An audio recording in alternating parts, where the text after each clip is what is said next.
We're ready. Okay. We're ready. All right. Call to order this meeting of the Personnel Board for the sake of reviewing some guidelines for our personnel under this emergency reassignment of duties policy. And I'll let Mike introduce the policies that he's trying to push. Thank you. So for a little bit of background, 2 weeks ago at the Selectmen's meeting, there were side letters signed and adopted, and also introduced with the different unions, and all but one of those is signed. And that is not in the packet that was sent out to the Personnel Board because it's not what we're reviewing tonight, but I just wanted to give you a little of background information. So the meat of these side letters was that the parties were agreeing to a temporary modification of certain paid leave requirements permitted from March 17th when the Selectmen adopted a state of emergency locally due to COVID-19 pandemic. Employees following CDC guidelines on a quarantine or self-quarantine, whether symptomatic or asymptomatic, would have access to accrued sick leave, and there would be temporary waivers granted for family sick leave. In those side letters with all the departments, it was agreed that if employees in an entire department, division, or building are ordered not to report to work, it would be without loss of pay, and consideration would be given for alternative or staggered work schedules for the health, safety of employees and their families, with the final approval of the town manager. So those were side letters, and as we were just moving into this, we knew that we were going to need more specifics, and tonight we're here to get into the specifics.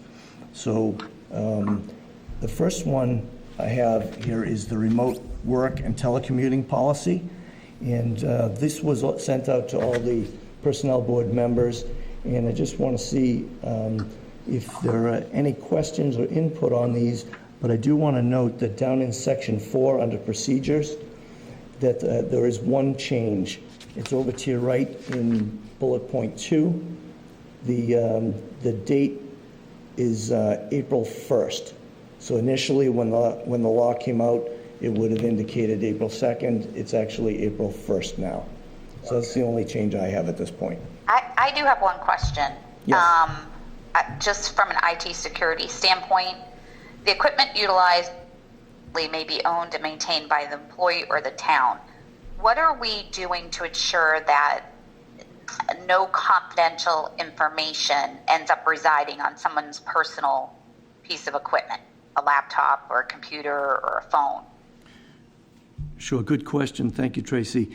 So what we're doing is we're using VPN access, so folks are not storing any of their work product on their desktop or their other storage devices.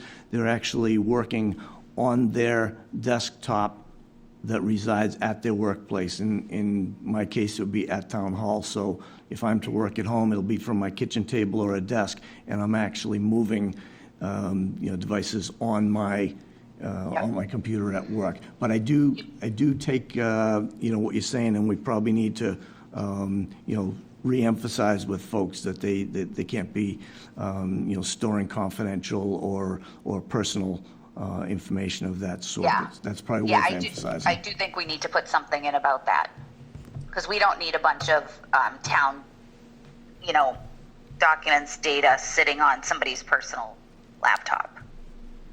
Is there any way if the town supplies laptops that it could be set up so that nobody could download anything from it, and then it's returned when this policy is rescinded? Sure. So initially that was looked into, and we don't have the supply of laptops to do that. So we have put out the VPN connections for people to do that. So there are some folks, especially in our water department and some in our finance department, that have town-owned laptops and with the connection. So there's no risk there.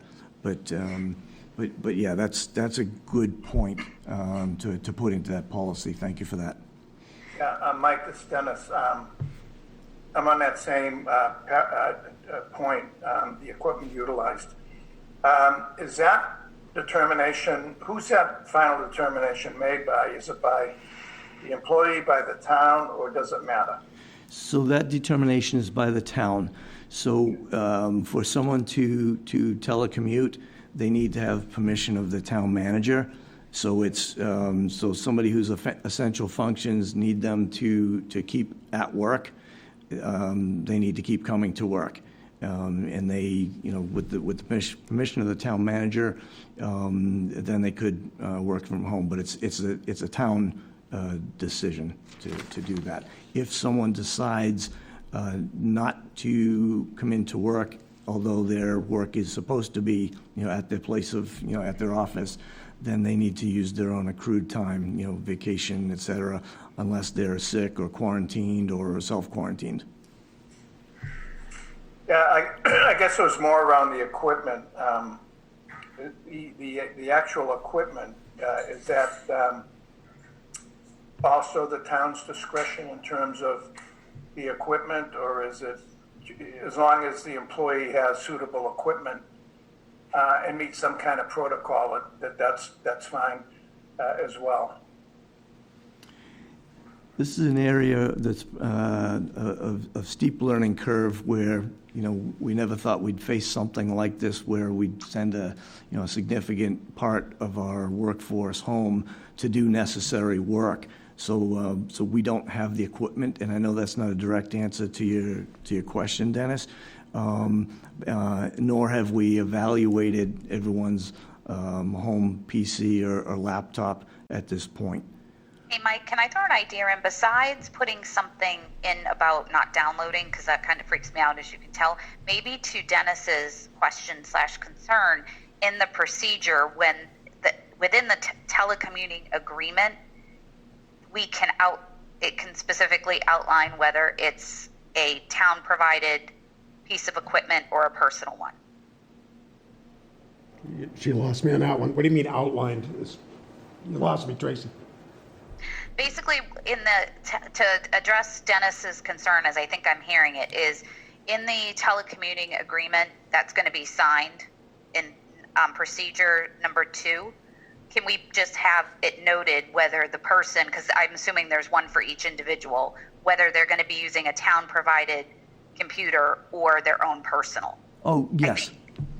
I think we should keep track of that, because then we're going to know how many are using their own personal laptops versus a town thing. And it can just be in the document each person signs.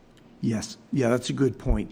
And I was on the phone earlier with our labor attorney who is working on that agreement for us, with me.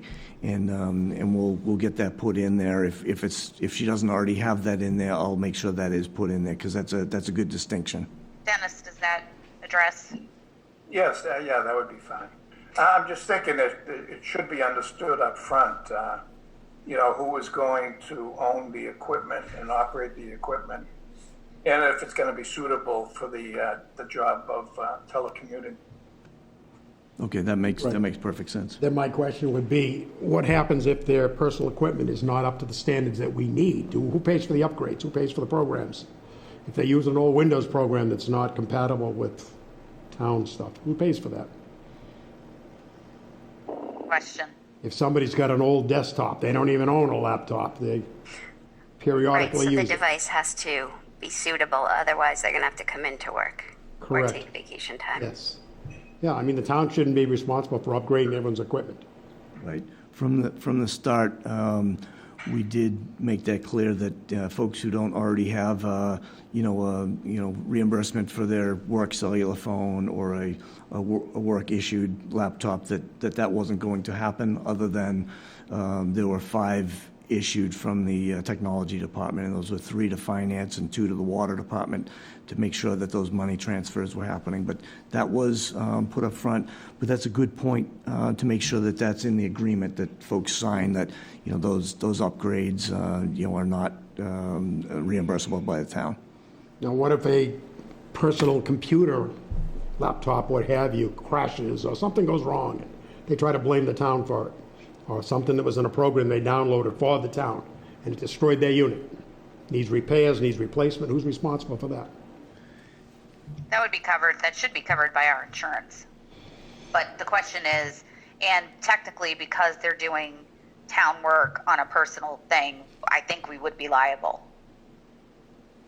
Let me look into that. But they'd have to like definitively prove it was caused by the connection into the town systems. Right, thus the pissing contest.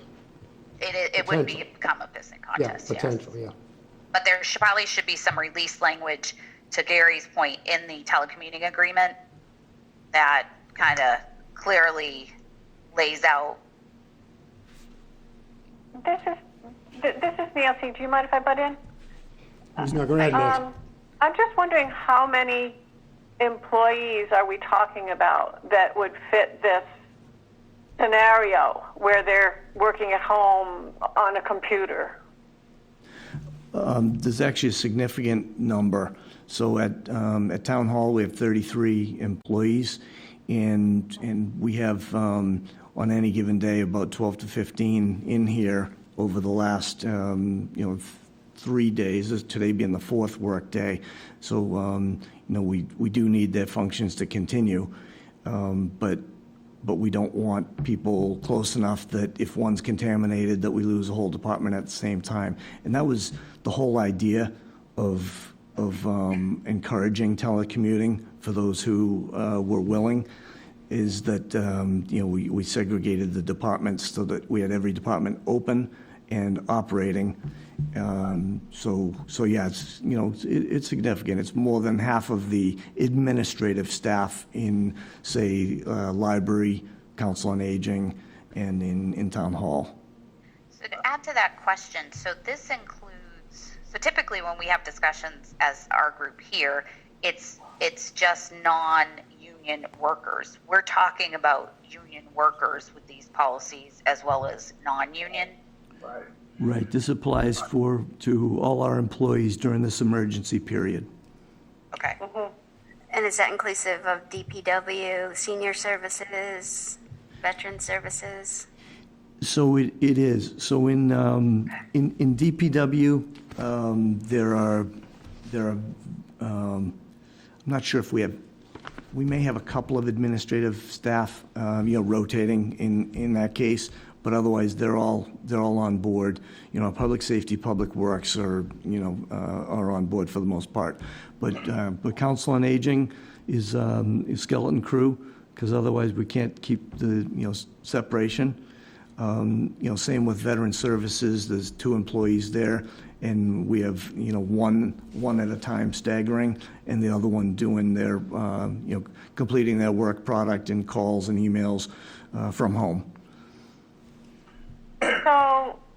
So we have the skeleton crews in the office, and then we have a bunch of people at home who, it sounds like some of them aren't, or possibly not really set up to work at home. Is that None of them correct? are. Yeah, so, I mean, that was, so we keep getting deeper into this, but I think everyone wants to encourage telecommuting. I mean, that's the whole idea here with, Right. keeping distance. And I think what will happen is you'll find that a lot of people aren't equipped to work at home. So And if the town then going to be able or willing to help them out in terms of creating that connectivity. So we have everyone who is working remotely right now is set up to work remotely. And so, for example, folks who don't have a VPN connection to be able to access their desktop computer here at the town office they're working. But for example, one of the things that's been very important to me is to find a way to stop having breaks in succession when somebody gives a 2-week notice or retires, things of that sort. And early on in my military days, I learned that your first job is to start a succession binder so that the person who follows you knows exactly what you did up till the day they left, and they can pick up without losing any momentum. And that's something that, for the most part, we don't have here. And it's something we've talked about for a while, and this is our opportunity for folks who don't, either aren't set up, which most people are, or have a period where, say, their computer breaks or whatever, that we've told everyone, take a 3-ring binder and a notebook home and start writing down. And we've actually given a very formatted way of writing down your transition binder. And that's something that we have distributed to all departments. So to answer your question, everyone who is working remotely has the ability and the capability to do so right now. We paying for their internet connections? So the technology department has set up the VPN connections for us, yes. Oh, VPN, okay. Yes. Technical terms I'm not up on, sorry. No, but they still need, to get into the VPN, don't they have to come in either wired or wireless? They still got to have some sort of connection in their house, don't they? At home, they still need to have some sort of connection, yes. Okay, and are we, they would be paying for that anyway, so we're not paying them. Correct. We're not paying for those home connections or Wi-Fi or the computers, anything like that. So the concern is just the possibility that someone would download private information to their personal computer. That's I think we've talked about a couple of things. I think putting into the, because I know we've got to move on because we've got a hard stop at 7, but putting in the telecommuting agreement, right, that for each person, whether they're using a town issued laptop or computer or their own, and then there's to be no downloading of any town information onto a personal laptop. That's And something just that they have to just sign and say that they know that that's the rule. Is that what you're saying? Yes, so It would be in the agreement. Yes, What were you going to say, Heidi? I know that there is functionality, and I don't know how expansive our IT team is, but my husband works at a financial institution, and that's all tracked. Any downloads of company information, you can't email it out, and you can't download it. So I know that exists. I don't know if that's within the bandwidth of our small staff within the town, but just thought I'd mention it. Well, something to look into. Because it is a big concern. I think Tracy's right on to be concerned about that. That's big liability right there. Okay, so I've written that you're down. going to run into, it's Brian. The problem that you're going to run into is the VPN to the office connection. They still have the ability to do things like screen printing and stuff like that. The point is when you're getting data out or you're trying to get data out, there's 10 ways to do it. And for the town to protect themselves against all those 10 ways, it's not going to happen this go round. Yep.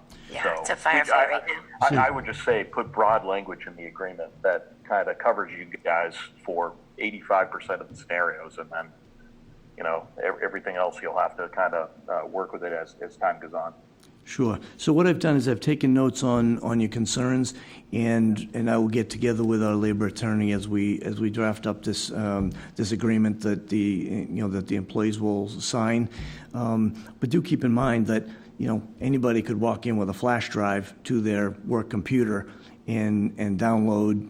And I understand all your concerns, but we do trust our workforce. That they are reliable, but we will get these things into the agreement and run it past the lawyer and get folks to sign it. The other thing I know you want to, but if somebody simply doesn't have a computer, I think what you were saying, Mike, is they have operating procedures, they have a telephone, they can still work remotely. Absolutely.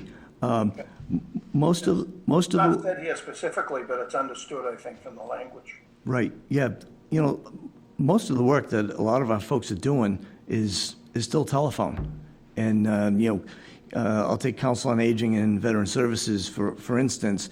They're calling up to 80 people a day from whatever phone connection they have. So if somebody on either of those staffs or our recreation staff, they don't even have to be on a computer to be actually reaching out to check in on our folks in the community, because now that folks can't come into some of our buildings, we feel that it's really important for us to be reaching out now that we've basically told people to shut in for their own well-being, but for their mental health, we know there's things that we can do to help in a time when we've got our senior population basically isolated as they should be. So yeah, we can do a lot with phone, and as I mentioned with our succession binders, we've made it possible for somebody to actually do very productive work, fill a gap that we know has been there for quite some time with just a pen and paper. And Mike, I just had one more question. It's Heidi. If the work from home request was not approved, are there any parameters around what would be approved, what wouldn't be approved? If somebody was already on a performance plan, would that not then be approved? That seemed to be not much said in that spot. Sure. It's not specific there because it's going to be taken on a case-by-case basis. And I will tell you that we are tracking the work that people are doing. So I don't think a performance improvement plan would necessarily keep somebody from doing work from home. So I'm touching base with department heads every day. Department heads are touching base with their staff and supervisors every day. And then every week I get a work product report where the department heads are certifying that they have seen the work product that their workforce is producing. And they are holding that. So, Mike, if you put in language, telecommuting is a work arrangement approved by the town in which some or all of the work is performed off-site, I think that might protect you on that particular point. Okay, great. I missed that, but if you don't mind just typing that and sending it to me. We do have to move on because we've got school committee coming in about half an hour. We've got 3 more policies to get through, but I really appreciate all this feedback. It's very helpful. Where do you want to go next, Mike? Emergency reassignment of duties policy. So in the side letters that we did agree between the town and the unions that, and we did, have talked right along about treating our non-union personnel in the same way throughout this as we are with our union personnel. But we talked about, the consideration for alternative work schedules, staggered work schedules, and we're just drilling down on that a little bit deeper so that, things change. So if, generally, if you might run into trouble if you're taking an employee whose work is XYZ and tell them to go do ABC, you could run into a problem here. We're looking to come to, or we're write a policy that's saying, as things have changed, we may not have faced these situations before, and you may have been, driving a vehicle before, but we need you manning a pump right now. I'll give you one, for instance.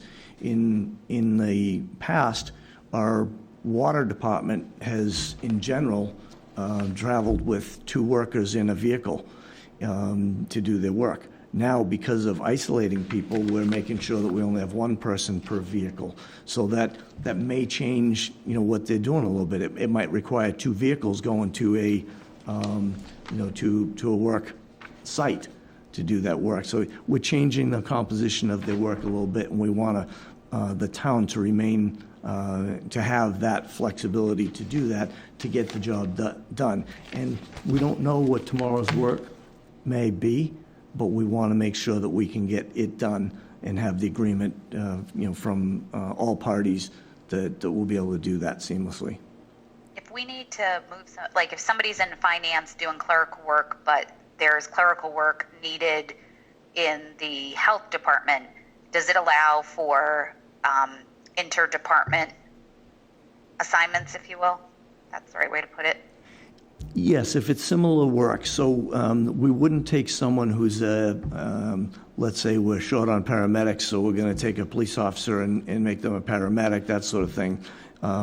Or even somebody who's let's say an assistant treasurer and make them the assistant town clerk. So we're clearly not going to do that. But administrative tasks with their similar duties, yes, we are going to be able to do that. And then this is Heidi. I just noticed I didn't see any reference in there to the respecting any ADA accommodations. So that's because we're already going to be doing that. We're always going to respect any ADA accommodations. So if somebody is, Okay. I didn't know if that was going by the wayside or. No, absolutely not. So we're still Okay. we're still mandated to follow federal ADA, that act. So and we will continue to do so. My only question in this whole policy here was any requirement by an individual's personal physician to approve that person coming back to the workplace. Is that in the CDC guidelines? So that would be in one of the in the next policy. Right. You want to hop to that one, Mike? Yeah, Yeah, if go there's for no it, more Joe. questions on this one, then we can go to the return to work protocol. So in that one, in the second paragraph under section 1, we do say that this policy mirrors CDC guidelines for return to work. So I think that answers your question, Dennis. Weird ass question, pardon my French, is people to procedure 2C, are people like, what if somebody is feeling fine, but they can't, because the testing is so limited, they can't get 2 consecutive blah blah blah swabs? What if they can't do that because they can't get the test done? Right, that's a conversation actually that is ongoing right now. And Okay. So I spoke with the police chief earlier, and he raised that a very similar question. And so I'm going to be talking to Deputy Chief Kenvin later this evening to see what provisions we can make in that regard. Okay. Good question. I don't know, Mike, if you could follow up on the question I had about the physician in CDC guidelines. Sure. So we are, looking to mirror CDC guidelines on that. I'm not sure if I understand your question. It's, Dennis, does it get covered on the return to work protocol during the COVID emergency? Section 1 purpose, the second paragraph. The first section purpose, second paragraph, the policy mirrors Centers for Disease Control guidelines for return to work. This says for healthcare workers. This is more than just healthcare workers. I think we've got to remove the word healthcare. But does that address your thing, Dennis? Because we would follow the guidelines from CDC, which covers the type of notes you need and so forth. Okay. Right, yeah, and that's my only question, is to make sure that was covered, that Okay, so let me, I can see where that language can be a little bit unclear.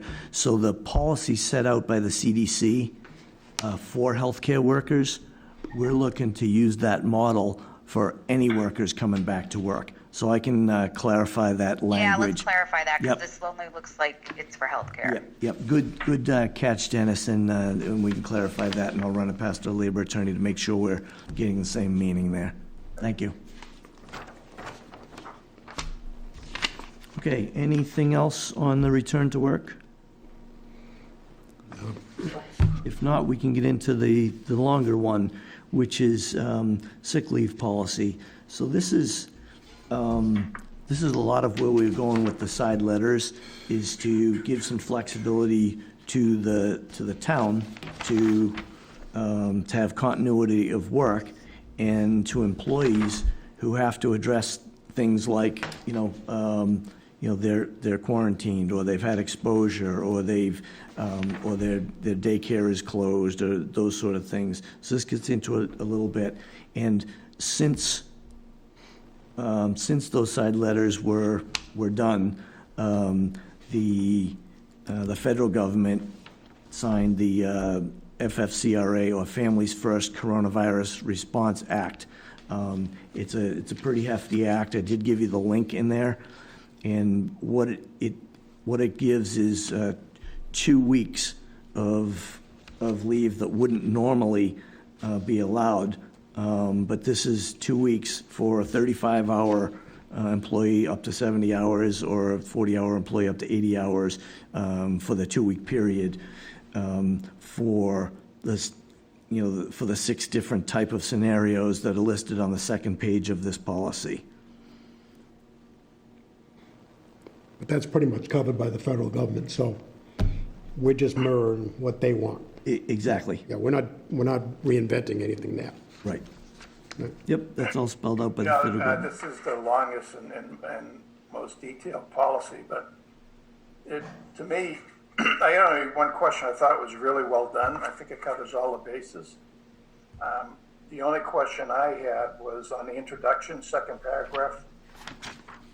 At the end, this policy attempts to address as many iterations of the impact, but recognizes that unforeseen situations may arise, necessitating a case-by-case determination consistent with the stated goal of extending flexibility to its employees.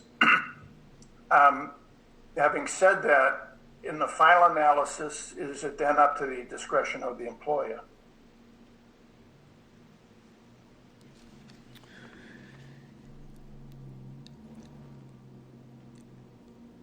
You just want more protection for the town instead of just giving the employees all the protection, correct?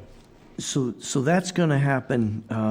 That's going to be a conversation that starts between human resources and the employee. If there is, in going through a case by case, a particular 1 or 2 cases, if there is some question, I'm going to be in communication with our labor attorney to get some clarification on that, and we do have to follow the federal guideline, right. but we're going to be looking to get backup opinion from our HR or from our labor attorney to so that we're in a defensible position, but also provide the flexibility that the employee needs to get through a tough situation. Right, and that's really where you want to end up. But at the end of the day, there may be disagreements, and then at that point, how do you resolve it? I'm just raising that for your labor attorney.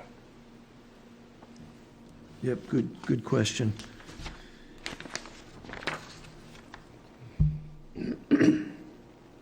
All right, I don't have the answer for that. Let me take that as a question. Good question. All right, any other questions? Well, I'm just wondering how it came about that we're requiring employees to take all of, to exhaust all of their regular time off, before they would hit the extra 2-week. Because, what's happening right now is totally not under their control. So, they want to be coming to work, right? But right. If, because of this pandemic, they can't come to work, I don't know. I'm just wondering if it's totally fair to make them take, all of their earned time, and then when this is all over, hopefully, whenever later in the year, they've lost all their time, Right. So let me see if I can address that for you. So in municipal government, not just in Foxborough, but in general, the sick leave is generous. So 15 days of sick leave a year. And if I had someone that was sick 15 days a year, I'd have a problem on my hands. And this is affording another 2 weeks on top of that. So, I think it's not unreasonable. So in, a lot of places aren't. Do they have to take their vacation time too? So we're looking to use sick leave first, and we're looking to use this FFCRA first. So we're not looking to burn people's vacation time. Now, I will tell you that we are getting towards the home stretch of the fiscal year, which ends June 30th. And I'll read you part of a memo because we have time. It's basically that we're offering to extend. Normally, folks can only carry over up to 2 weeks of vacation into the next fiscal year. And that's what we do every year.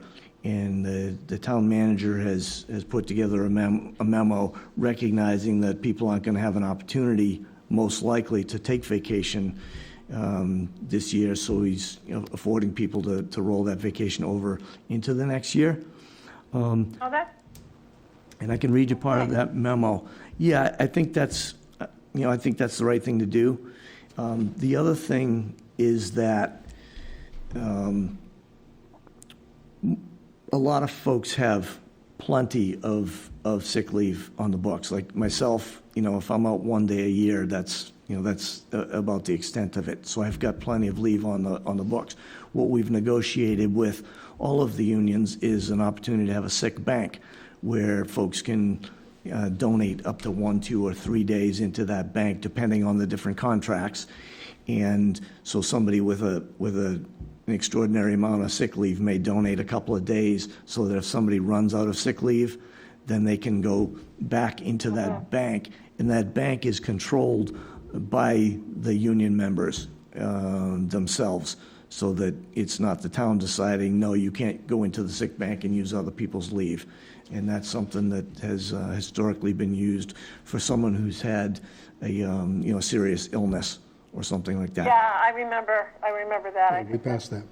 Yep. So that's something that that would apply in this case. Now, I will tell you that some of the banks, although established, don't have days put into them, and we're working on that right now to put some time into those banks, because it is not our intent or desire to tap into people's vacation time.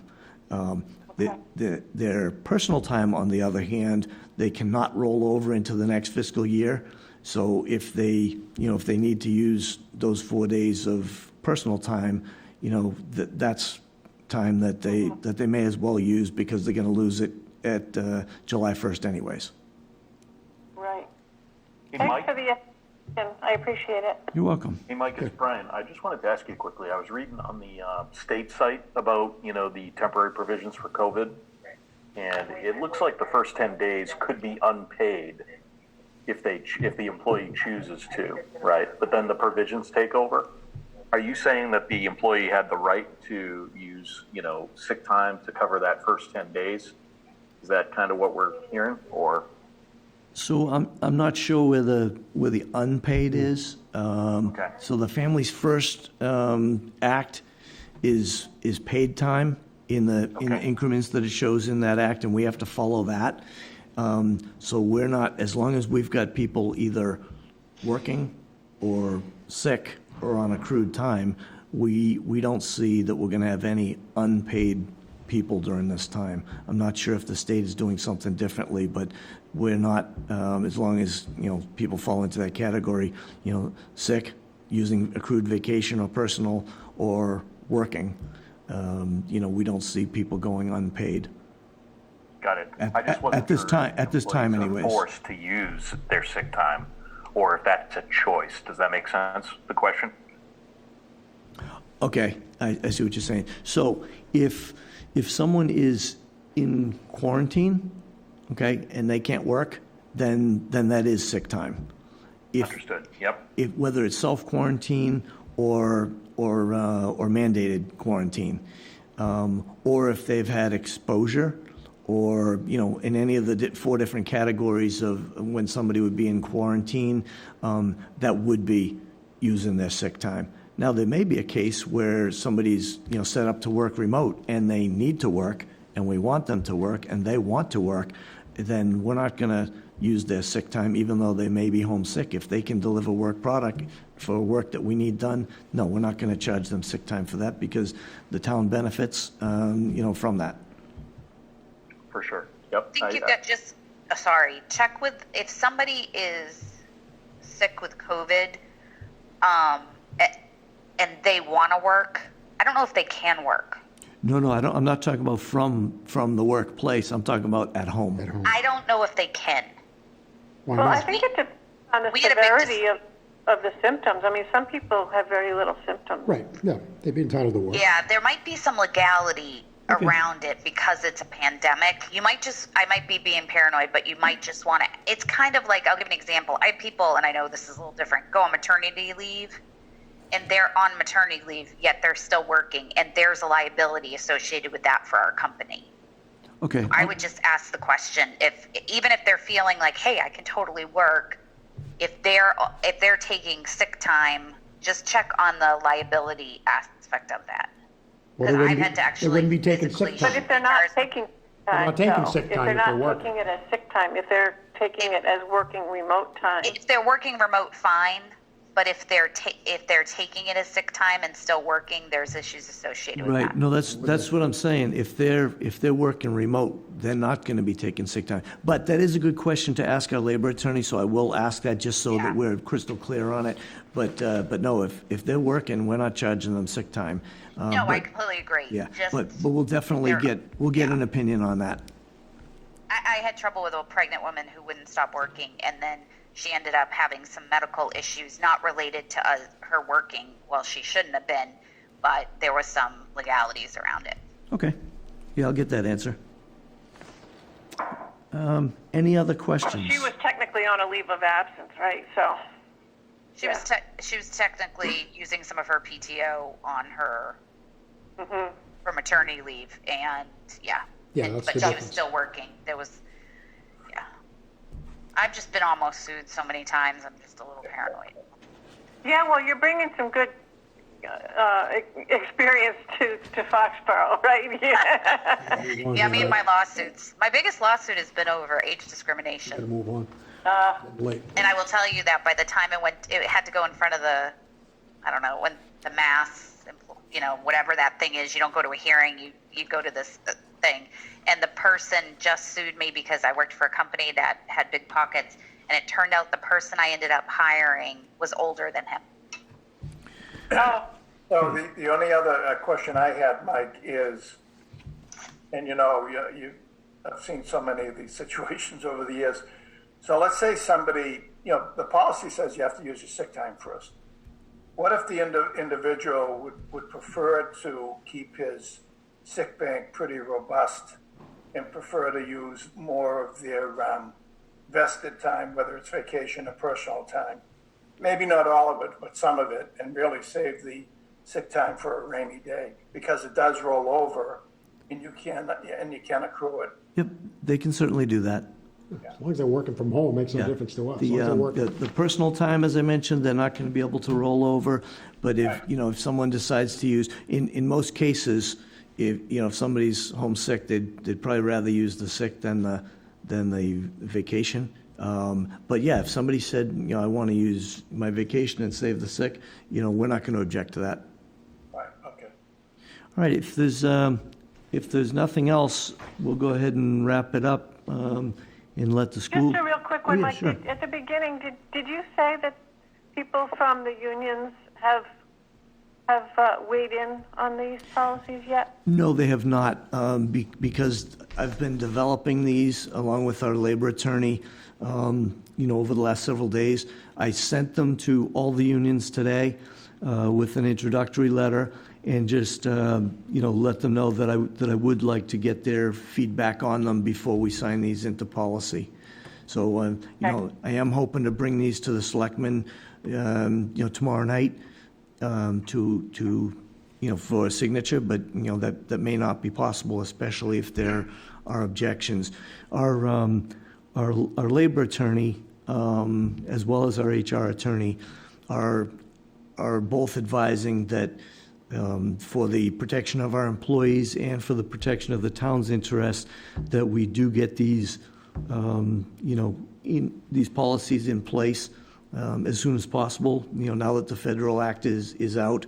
But yeah, it was really important for us to get the buy-in from the personnel board and also from the union. So I'm hoping that they can look at them quickly. I'll be reaching out to all of them tomorrow by phone to see if I have an opportunity to talk with them. Mike, Great. given it's a state of emergency, do they have to grace these policies, or is that more of a nice gesture? They do not. In fact, even when it's not a state of emergency, they don't have to be, they don't have to grace them. We can, the town manager has the authority to sign policies, into effect, and that they always come before the personnel board first. However, after that, the next time we're in negotiations, we need to, negotiate with them on these. So sometimes, but The one positive that the town should feel very good about for its employees is that the town will allow borrowing against accruals for FY21 if you end up without any kind of bank. Everything's exhausted. That's a really nice feature. yeah, we think that's important. And then, as I mentioned, on the other hand, if people are working because we have to have them working and they aren't able to use that vacation time, we also want them to be able to use that next year when we're out of this whole thing. And I think one more thing I would add is just, I think a lot of us, we're in this situation currently, but as we develop policies for this current situation, I think they will impact how we move forward even after this pandemic. Not to change any current policy, but just to have it in our thinking that will we go back to business as usual, or will some of these policies and procedures continue forward even after we're out of this pandemic? So these policies, as they stand, all have a sunset. And so the remote work will end when the selectmen, declare the end of the state of emergency, and no later than the end of December this year. And the rest of these policies will also expire. But to your point, we may learn things, from this, situation, as well as these policies that we may want to carry forward, but we'd have to incorporate them into new policies. The remote work part for, this policy will go away, and the remote work, for the most part, will go away as well.